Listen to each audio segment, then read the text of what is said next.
Hello everyone, welcome back to trading with Groww. मैं हूं आपका दोस्त असीम सिंघल और आज मैं आपके साथ डिस्कस करने वाला हूं एक बहुत ही इंपॉर्टेंट एस्पेक्ट जिसकी वजह से मैं एक अच्छा ट्रेडर बन पाया हूं और वो है बुक्स।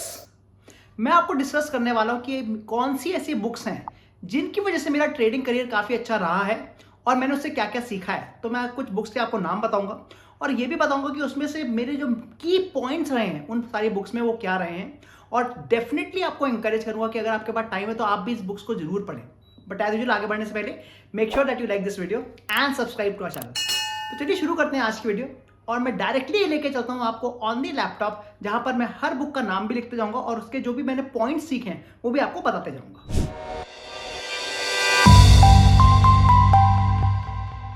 तो जो मैं आपको फर्स्ट बुक बताने वाला हूं वो आई थिंक सबकी फेवरेट रहती है और वो है trade like a stock market wizard. और ये है मार्क मिनर्विनी जो कि एक मार्केट विजर्ड है, उन्होंने लिखा है। So let me just keep writing the name. और इसमें उन्होंने बहुत अलग अलग चीजें बताई हैं। So let's talk about few things. सबसे पहले उन्होंने बताया कि स्टॉक सिलेक्शन बहुत इंपॉर्टेंट होता है कि हम जब भी किसी स्ट्रैटेजी को ट्रेड करें या कभी भी हम कुछ भी ट्रेड करना चाह रहे हैं तो स्टॉक सिलेक्शन बहुत इंपॉर्टेंट है और हमारे को टेक्निकल और फंडामेंटल दोनों चीजों को यूज करके हमारे को सही स्टॉक्स ढूंढने चाहिए। दूसरी चीज उन्होंने इसमें वीसीपी पैटर्न के बारे में बोला जो कि है वॉलेटिलिटी कॉन्ट्रैक्शन पैटर्न। वैसे तो हमने इस पे एक स्पेशल वीडियो अलग से बनाई हुई है बट मैं आपको जल्दी से बता देता हूँ कि वीसीपी पैटर्न क्या होता है। तो मैंने यहाँ पर कंटेनर क्रॉप का एग्जाम्पल लिया हुआ है। आप यहाँ पे नोटिस करेंगे कि जब भी आपको इस तरह का पैटर्न मिल रहा है जहां पर मार्केट मान लीजिए एक पर्टिकुलर रेजिस्टेंस है, अगर हम इस जो करंट लाइन है 700 की, अगर हम उसको एक रेजिस्टेंस मानते हैं समवेयर हियर, तो आप देखेंगे यहां से मार्केट एक बार नीचे गिरा। सो एक तेजी से नीचे से डाउनफॉल आई और ये वापस यहां तक आ पाता है। तो this is the first time it came here. जब वो दूसरी बार नीचे गिरता है तो वो उतना नीचे नहीं गिर पाता है, मतलब इसकी वॉलेटिलिटी कॉन्ट्रैक्ट हो रही है। और तीसरी बार ये और भी कम गिरता है और वापस बहुत जल्दी ऊपर आ जाता है। ये बहुत ही कॉमन पैटर्न है जो मार्क मिनेविनी ने ढूंढा था, जिसको वीसीपी बोलते हैं। और काफी चांस रहते हैं कि अगर ये जो 700 का लेवल ये टूटेगा ये बहुत तेजी से स्टॉक ऊपर जा सकता है।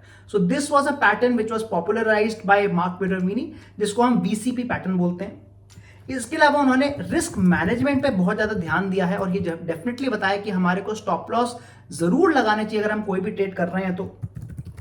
पोजीशन साइजिंग बहुत इंपॉर्टेंट है उनके ट्रेडिंग करियर में और वो कहते हैं कि कभी भी हमारे को किसी भी ट्रेड में 1% से ज्यादा का रिस्क नहीं लेना चाहिए। हमारी पोजीशन साइजिंग ऐसी होनी चाहिए कि पूरे कैपिटल का 1% से ज्यादा हमें रिस्क नहीं लेना चाहिए।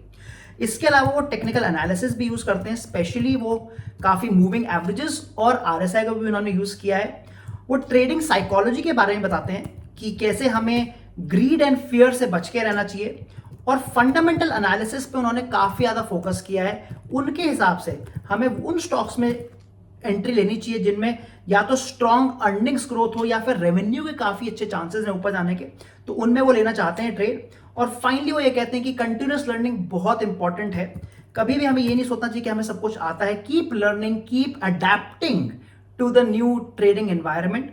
और उन्होंने लास्ट में ये भी बोला है कि हमारे पास एक जर्नल होनी चाहिए। जर्नल का मतलब एक ट्रेडिंग प्लान होना चाहिए या एक हम हमारे जो भी ट्रेड्स हम ले रहे हैं हमें उसको कहीं ना कहीं लिखना चाहिए ताकि हमारी जो भी मिस्टेक्स हम कर रहे हैं हम उसको आराम से समझ सकें बाद में और उस मिस्टेक से हम बाकी की गलती ना करें।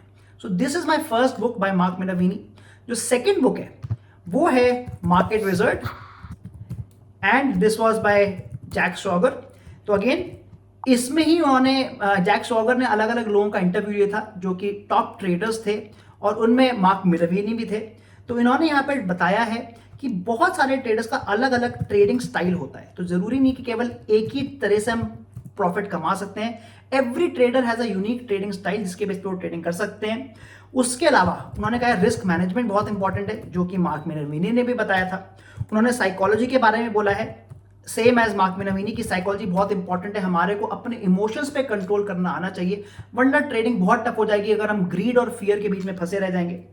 ट्रेडिंग स्ट्रैटेजीज अलग अलग हो सकती हैं, मतलब कुछ लोग ट्रेंड फॉलोअर्स होते हैं और कुछ लोग कॉन्ट्रेरियन ट्रेडर्स होते हैं, मतलब जब उनको लगता है कि मार्केट ऊपर जाके रिवर्स करने वाला है वो तब ट्रेड करते हैं। But with the right risk and right money management हम दोनों ही तरीके से प्रॉफिट कमा सकते हैं जो कि इन ट्रेडर्स ने प्रूव किया हुआ है। उसके अलावा अडेप्टेबिलिटी बहुत जरूरी है। अडेप्टेबिलिटी का मतलब होता है जैसे जैसे मार्केट कंडीशन चेंज हो रही है। जैसे अगर आप हमारे यहाँ देखें इंडिया में कि हमारी जितनी भी एक्सपायरी है, अब हमारी पांचों दिन एक एक एक्सपायरी होती है, Fin Nifty, mid cap Nifty, Nifty, bank Nifty, Sensex की, right. So it is a major change. अभी तक हम केवल थर्सडेज को एक्सपायरी देखते थे, अब हमारी पांचों दिन एक्सपायरी होती है। It's a major change. उसकी वजह से हो सकता है कि जो आपकी वॉलेटिलिटी है मार्केट में बहुत ज्यादा बढ़ जाए, तो उससे हमारे को अडेप्ट रखना चाहिए अपने आप को। ऐसा नहीं सोचना चाहिए कि अब हम कैसे ट्रेड करेंगे, इससे हमें कुछ ना कुछ लर्निंग करनी चाहिए।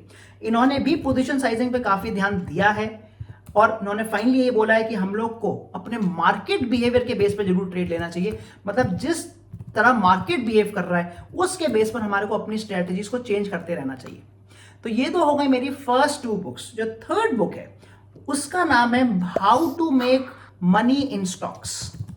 How to make money in stocks, और ये लिखा है विलियम ओ नील ने। और यहां पर उन्होंने जो मेजर चीज बताई थी उसको अब्रीविएशन में कैंसलम भी बोलते हैं, CANSLIM। तो ये मैं बताया था क्या है ये। सी से उनका मतलब था करंट क्वार्टरली अर्निंग्स, और उनका यह मानना है कि जो भी स्टॉक्स की करंट क्वार्टरली अर्निंग्स करीब 20% है वो एक अच्छे स्टॉक्स होते हैं, उनमें हमारे को निवेश करने के चांसेस रहते हैं। उन्होंने सेकंड बताया है ए से, जो कि है एनुअल अर्निंग ग्रोथ, और यहां पर भी वो कहते हैं कि हमारे को उन स्टॉक्स में ज्यादा दिलचस्पी रखनी चाहिए जिनका कम से कम 20% की एनुअल ग्रोथ आई है। N is for new products और न्यू सर्विसेज, या फिर बेसिकली न्यू आइडियाज। मतलब कहीं ना कुछ इनोवेशन होना चाहिए उस स्टॉक में, उस कंपनी में, ताकि उसकी फ्यूचर में ग्रोथ हो पाए। S is for supply and demand. Supply and demand का मतलब होता है कि हमारे को उस तरह के स्टॉक्स में जाना चाहिए जहां पर जो difference between the supply and demand वो काफी ज्यादा है। अगर इसका मतलब सप्लाई और डिमांड में ज्यादा गैप है, मतलब उनके ज्यादा कॉम्पिटिटर्स नहीं है, और अगर कॉम्पिटिटर्स नहीं है तो हो सकता है कि ये जो आपकी कंपनी है वो एक तरीके का मोनोपोली या डुओपोली कर पा रहा है। तो अगर छोटा सा एग्जांपल है, कोको कोला जैसे है, कोको कोला और पेप्सी केवल 2 कंपनियां हैं जो पूरे के पूरे मार्केट शेयर को होल्ड करके रखती हैं। तो this is based on supply and demand. The next one L is for leader और लैगार्ड। हम जब भी ट्रेड करें हमें यह देखना होना चाहिए कि उस पर्टिकुलर जो हमारा सेक्टर है उसमें हमारा स्टॉक लीडर है कि लैगार्ड है, और कोशिश ये करनी चाहिए कि हमारे को लीडर्स के साथ ट्रेड करना चाहिए, ना कि लैगार्ड। लैगार्ड मतलब होते हैं जो पीछे रह जाते हैं, जो पीछे हार जाते हैं। लीडर्स होते हैं जो उस पूरे के पूरे सेक्टर को आपको आगे ले जा रहे हैं। I is for institutions. Institutions का मतलब हुआ यहां पर कि कौन से ऐसे स्टॉक है जिनमें इंस्टीट्यूशंस की भी दिलचस्पी बन रही है, मतलब म्यूचुअल फंड्स हो गए। क्योंकि अगर स्मार्ट मनी भी आपके स्टॉक्स में इन्वेस्ट कर रहा है, मतलब वो स्टॉक्स को गिरने नहीं देगा और वहां पर हमारे को अच्छा प्रॉफिट मिलने के चांसेस रहेंगे। And M is for market direction.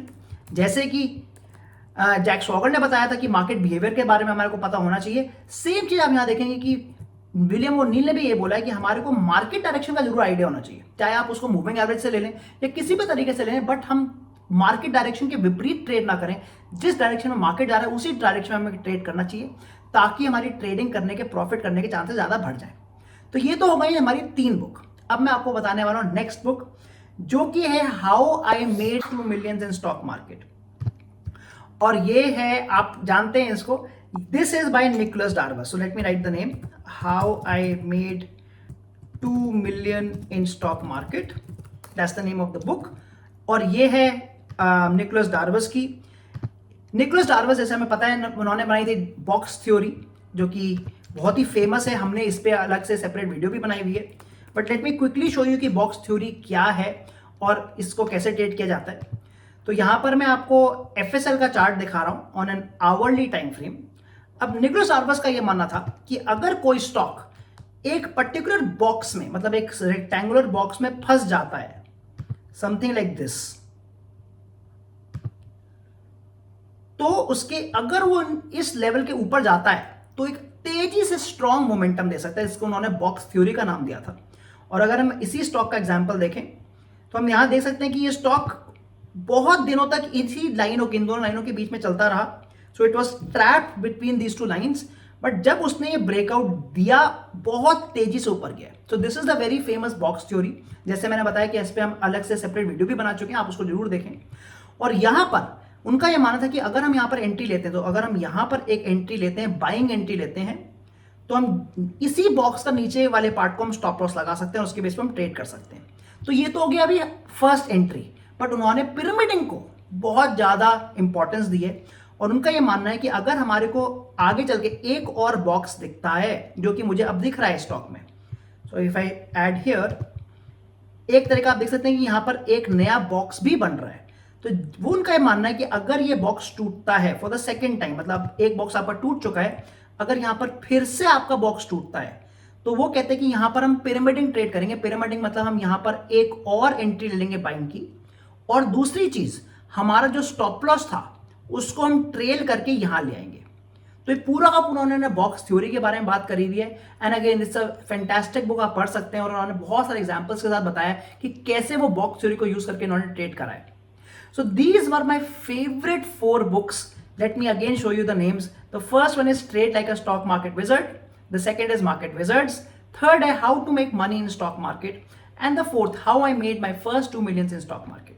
तो ये थी मेरी 4 फेवरेट बुक ऑन स्टॉक्स, जहां पर मैंने इन्वेस्टिंग से लेकर ट्रेडिंग के बारे में सीखा है और मैंने आपको जो जो इस बुक्स में मैंने सीखा है उसके भी एग्जांपल दिए और थोड़ी बहुत समरी भी बताई। अगर आपको आज की वीडियो पसंद आई है, please please please like this video and subscribe to our channel, और मैं मिलता हूं आपको अगली बार। Thank you.